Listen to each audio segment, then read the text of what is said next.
വലപ്പാട് ധനകാര്യ സ്ഥാപനത്തിൽ നിന്ന് 20 കോടി രൂപ തട്ടിയെടുത്ത കേസിൽ പ്രതി ധന്യ മോഹൻ കുറ്റം സമ്മതിച്ചതായി പോലീസ്.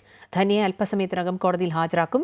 5 അക്കൗണ്ടുകളാണ് ധന്യയുടെ പേരിലുള്ളത്. ഭർത്താവിന്റെയും പിതാവിന്റെയും അടക്കം 8 അക്കൗണ്ടുകളിലായി പ്രതി സാമ്പത്തിക ഇടപാടുകൾ നടത്തി. ഈ അക്കൗണ്ടുകൾ കേന്ദ്രീകരിച്ച് 5 വർഷത്തിനിടെ 8000 തവണയാണ് പ്രതി സാമ്പത്തിക ക്രമക്കേടുകൾ നടത്തിയത്. ഹരീഷ് ചേരുകയാണ് കൂടുതൽ വിവരങ്ങളുമായി. ഹരീഷ്, ധന്യ കുറ്റം സമ്മതിച്ചിരുന്നു. രാവിലെ മുതൽ നടത്തിയ ചോദ്യം ചെയ്യലിനൊടുവിലാണ് കുറ്റസമ്മതം നടത്തിയിരിക്കുന്നത്. കോടതിയിലേക്ക് ഹാജരാക്കാൻ പോവുകയാണ്. എന്തൊക്കെയാണ് നടപടികൾ?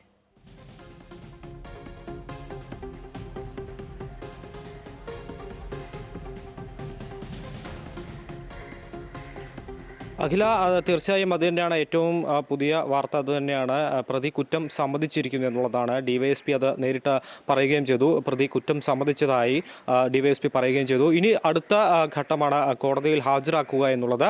അതുമായി ബന്ധപ്പെട്ടുള്ള തുടർ നടപടികൾ, അതായത് ശരീര പരിശോധന, മെഡിക്കൽ ടെസ്റ്റിന് അടക്കമുള്ള വൈദ്യപരിശോധനയ്ക്ക് അടക്കമുള്ള കാര്യങ്ങൾക്കാണ് ഇപ്പോൾ പ്രതിയെ കൊണ്ടുപോയിരിക്കുന്നത്. അതിനുശേഷം കോടതിയിൽ 4 മണിയോടുകൂടി കോടതിയിൽ ഹാജരാക്കുമെന്നാണ് പറയുന്നത്. അതുകൊണ്ട് അല്പസമയത്തിനകം തന്നെ ഈ വൈദ്യപരിശോധന കഴിഞ്ഞാൽ ഉടൻ തന്നെ പ്രതിയെ കോടതിയിൽ ഹാജരാക്കുമെന്ന് വേണം മനസ്സിലാക്കാൻ. ഏറ്റവും പ്രധാനമായി പോലീസ് പറയുന്നത് ഈ പണം കൃത്യമായി വിനിയോഗിച്ചിരിക്കുന്നത് ഓൺലൈൻ ട്രേഡിങ്ങിനായാണ് എന്നാണ്. അത് മാത്രമല്ല, സുഹൃത്തുക്കൾക്ക് കടം കൊടുക്കാനുമായും ഈ ഒരു പണം ഉപയോഗിച്ചു എന്ന് പറയുന്നു. നിരവധി സുഹൃത്തുക്കളെ ഈ പണം വഴി ഈ യുവതി സഹായിച്ചു എന്ന് പോലീസിന് മൊഴി നൽകിയിട്ടുണ്ട്.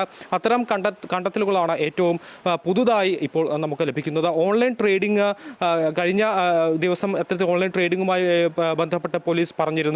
ഓൺലൈൻ റമ്മിയുമായി ബന്ധപ്പെട്ട സംശയങ്ങൾ, സൂചനകൾ ഇതെല്ലാം പോലീസ് പങ്കുവച്ചിരുന്നു. അത് സ്ഥിരീകരിക്കുന്ന രീതിയിൽ ഓൺലൈൻ ട്രേഡിങ്ങിനായി നിരവധി പണം ഉപയോഗിച്ചു എന്നുള്ളതാണ് പോലീസ് കണ്ടെത്തൽ. അതിനൊപ്പം തന്നെ ഈ സുഹൃത്തുക്കൾക്ക് സഹായിക്കാൻ വേണ്ടി ഈ അച്ഛൻ്റെയും അതുപോലെ തന്നെ ഭർത്താവിൻ്റെയും എല്ലാം അക്കൗണ്ടുകളിൽ ഇത്തരത്തിൽ പണം മാറ്റി നിക്ഷേപിച്ചു എന്നുള്ളതാണ് ഏറ്റവും പ്രധാനമായ കണ്ടെത്തൽ. നേരത്തെ സൂചിപ്പിച്ച പോലെ തന്നെ സോഫ്റ്റ്വെയറിൽ വന്നൊരു തകരാറാണ് ഈ ഒരു തട്ടിപ്പ് പുറത്തു കൊണ്ടുവരാൻ ഏറ്റവും കൂടുതൽ സഹായിച്ചത്. ആ സോഫ്റ്റ്വെയർ ഉണ്ടാക്കിയതിൽ ഏറ്റവും പ്രധാനി തന്നെയായിരുന്നു ഈ ഒരു പ്രതി. ആ സോഫ്റ്റ്വെയർ ഡെവലപ്പ് ചെയ്തതിൻ്റെ ഏറ്റവും പ്രധാനപ്പെട്ട അംഗം കൂടിയായിരുന്നു ഈ പ്രതി. അതുകൊണ്ട് തന്നെ ആ സോഫ്റ്റ്വെയറിൻ്റെ പരിമിതികളെല്ലാം ഈ പ്രതിക്ക് അറിയായിരുന്നു എന്നുള്ളതാണ്.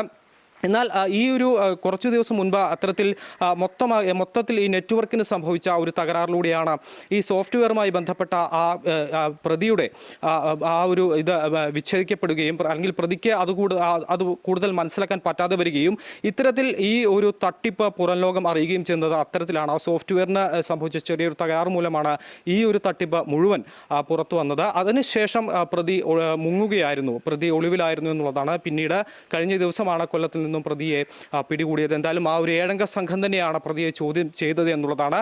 ഈ അവസാന നിമിഷം ഇപ്പോൾ പ്രതി കുറ്റം സമ്മതിച്ചിരിക്കുന്നു. വൈദ്യപരിശോധനയ്ക്ക് ശേഷം അല്പസമയത്തിനകം തന്നെ പ്രതിയെ കോടതിയിൽ ഹാജരാക്കും. അഖില. ഹരീഷാണ് തൃശ്ശൂരിൽ നിന്നും വിവരങ്ങൾ നൽകിയത്.